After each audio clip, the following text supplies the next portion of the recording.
Zerafa. Good morning, mate. Morning, mate. Thanks for having me on.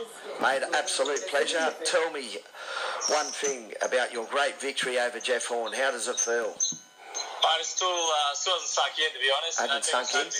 You knocked out Jeff Horn in the 9th round. And, who beat Manny Pacquiao? Exactly right, and guys like Terence Crawford could do the damage I did to Jeff Horn, but all credit to Jeff. He came, he's a tough fighter, he's done a lot of great things for the sport.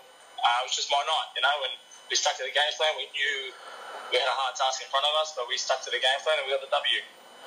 When the referee counted him out, stopped the fight, how did that feel?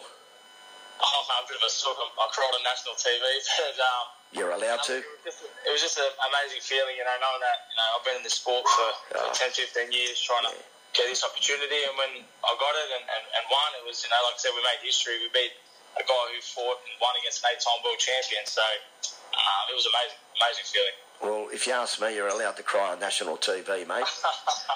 Yeah, I know. All my mates gave me a little bit of crap for it. I bet they did. But it was amazing. It was an amazing feeling. The atmosphere at the Bendigo Stadium, when I first told me we were fighting at Bendigo, I didn't really think too much of it, but the venue there is definitely underrated. It's an awesome atmosphere. Yeah, look, great. Now, I was just telling you off air, I was down the pub watching it with a few friends down the local pub there at Panania Hotel, and the crowd was ecstatic when your arm got raised. So everyone was so happy for you. You're not well known, of course, but you will be now. But everybody just loves a good hard fight, and made the best man win, and everyone where I was just so happy. Boxing was a winner.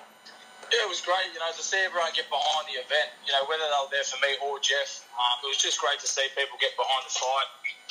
And like you said, now everybody, even in the boxing world and just in general public, everyone knows who I am now. And we made history. We knocked out Jeff Horn.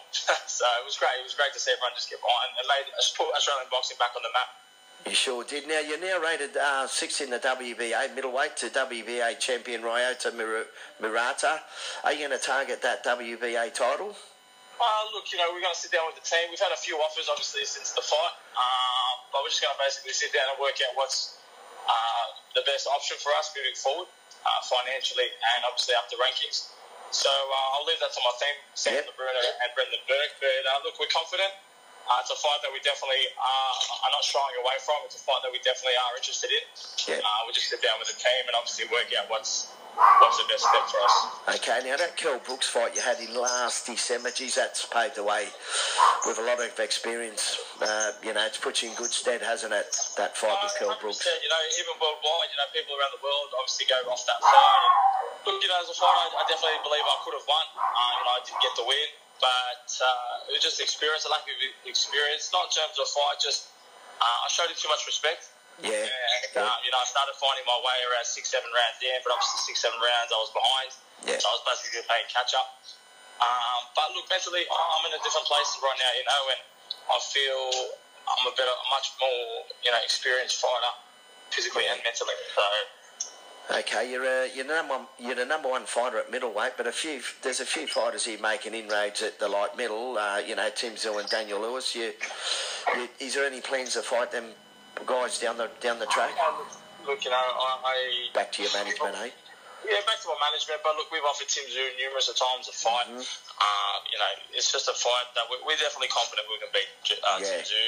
Not in a disrespectful way, he's just I believe he's on my level. Yeah. I'm moving forwards. We've got bigger and better things. I've done the hard yards. Tell him to fight half the people I've fought and then come call me. You know what I mean? And Daniel Lewis, look, I've got respect for Daniel Lewis as well. He's a good fighter. But again, he's only just starting out his career. A big career, I believe he has. But again, he's only a handful of fights in. Yeah. I'm 30 plus fights in, looking top 5 in the world. You know what I mean? So. We want bigger and better. Yeah, okay, so, with Tim Zill being the only fighter with a TV fight deal, I mean, that's something to look forward to for the Australian public in the not near too distant future, is it?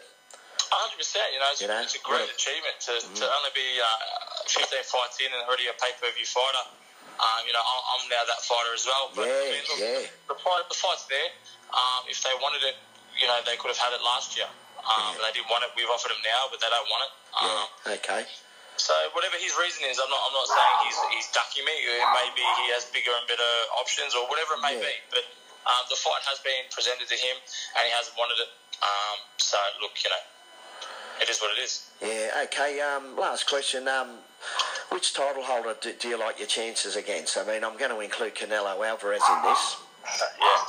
Look, he's a bit of a beast. I like the WBA. We've always kind of rolled with the WBA. I'm ranked in the IBF and WBO also. But look, whichever offer gets presented, we train hard, we back our ability, and whoever's in front of us will give 110%, win, lose or draw. Sure. It's boxing. We'll fight anybody. Not in a cocky way, just a confident way and a belief. You're in the sport for only 10 years, 15 years max. You want to make the most money and obviously create a name for yourself and go out in the sport and high. I don't want to be 45 years old still trying to fight for a world title. So yeah, well said. Well said. And just recently, I only seen this post on Facebook. You went to an old home retirement village and did boxing. That was absolutely marvellous, mate. Oh, I appreciate it. Yeah, I always do that. For me, I love giving back. I don't do that just because of the cameras. No. I've been doing that for many years. Have you? Wow, that's great. For 4 or 5 years, I love going there and just helping out and basically just giving back to the community, whether it be kids with disabilities or the elderly. I just love giving back. Seeing the smiles on their face, and it's just a good feeling. It's like going to church for me. You just feel grouse after it. That's great. Now, you had a big party. I also seen that on social media. How was the party? Was a who's who of boxing there? I seen you and Sam Labruno organise a big get-together after your victory. Yeah, it was just something, we don't really do much. We're normally straight back in the gym. We said, what, mate, you've earned it. We've put in the hard 12 weeks. We've won the fight. It's a huge fight. Let's just get everyone who's close to us, friends, family, the team, and let's just go out somewhere local, just have a nice dinner and a few, celebration drinks. But it was awesome just to get out and about and just to celebrate, for once. Oh, that's great. Well, look, we'll cut it there, Michael Zerafa. Congratulations, 9th round TKO over Jeff Horn on the 31st of August. What a great feeling that must have been, mate. And thank you for coming on the show. No worries at all, mate. I appreciate it. Thanks for having me. And before you go, Michael, just tell the viewers where you're off to now. I'm off to the gym now. I'm just wrapped up for Powercore Fitness, mate. It's the number one in the business. Good on you, mate. Thanks for coming on, Michael. Have a great weekend. You too, my man. Ciao. Thank you. And that was Michael Zerafa.